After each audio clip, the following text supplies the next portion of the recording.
এবার আজকের এই খেলা থেকে কিন্তু মুগ্ধ হয়েছে এবং বলতে না বলতে কিন্তু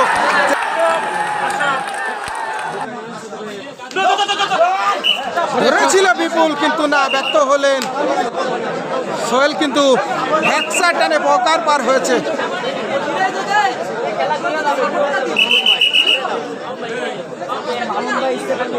আবারও কিন্তু 2 পয়েন্ট গোলদার।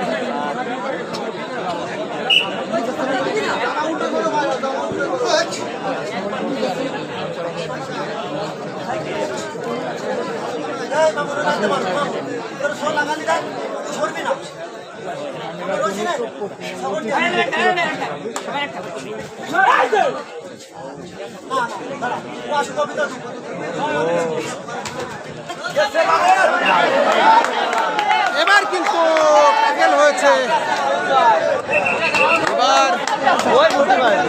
এবার ট্যাকেল হয়েছে দীপায়ন গোলদার। অনেক চেষ্টার পরে কিন্তু দীপায়ন গোলদার ট্যাকেল হলো। আবারও সোহেলের রেড।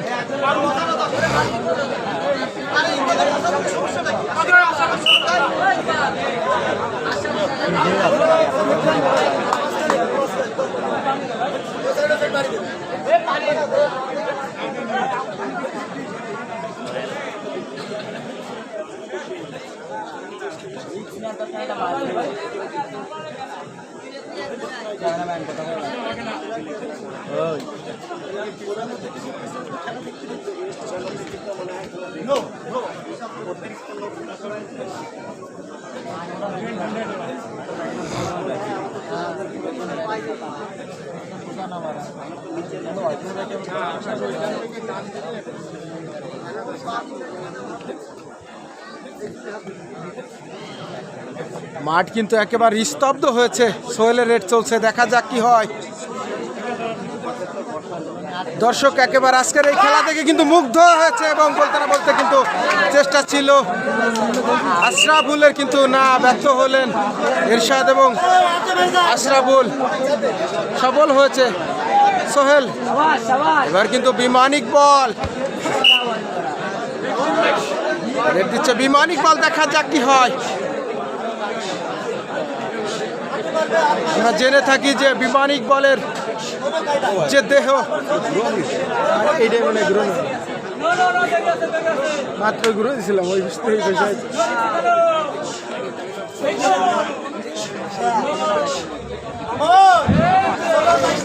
এখান থেকে দর্শক সরে যেতে বলছি, কারণ প্রধান অতিথি খেলা উপভোগ করছে। আপনারা এখান থেকে সরে যান, এই জায়গাটা ক্লিয়ার করে দেন। আপনারা আবার সরেন। আমি বারবার কিন্তু বলছি, ভলেন্টিয়ার ভাইরা কোথায়, স্বেচ্ছাসেবক ভাইরা কোথায়, আপনারা এখানে আসুন। এই লোকগুলো সরিয়ে এক সাইডে দিয়ে দেন। বারবার বলা সত্ত্বেও এরা কথা শুনছে না। ভদ্র ব্যবহারে মনে হয় বাঙালি সুযোগ হয় না, একটু কষ্ট ব্যবহার দিবেন। আমি কর ব্যবহারও জানি। আপনারা একটু সাইডে যান। ধন্যবাদ জানাবো আপনাদেরকে। আপনারা এখান থেকে সরে যান। প্রধান অতিথি মঞ্চে রয়েছে, তিনি খেলা উপভোগ করছেন। আপনারা সাইডে গেলে সকলের জন্য ভালো হবে। সাইডে চলে যান।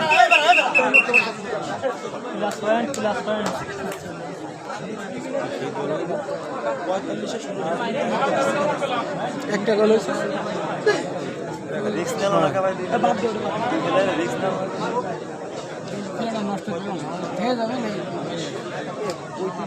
রিক্স নিলে তো ভালো হতো, তাই না? ভুল করলো,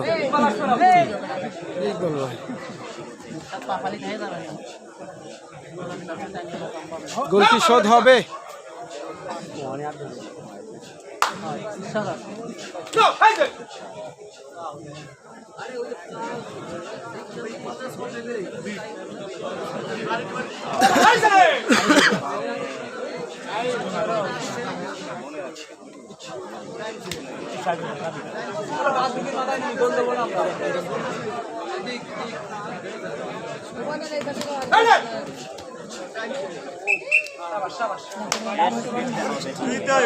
এবার নেবে না।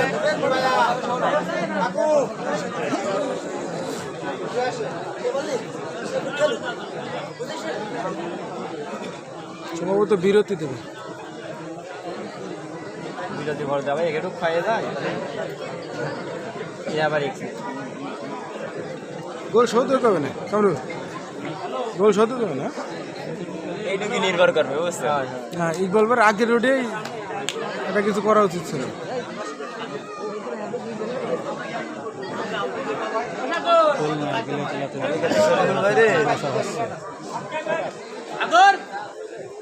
Half time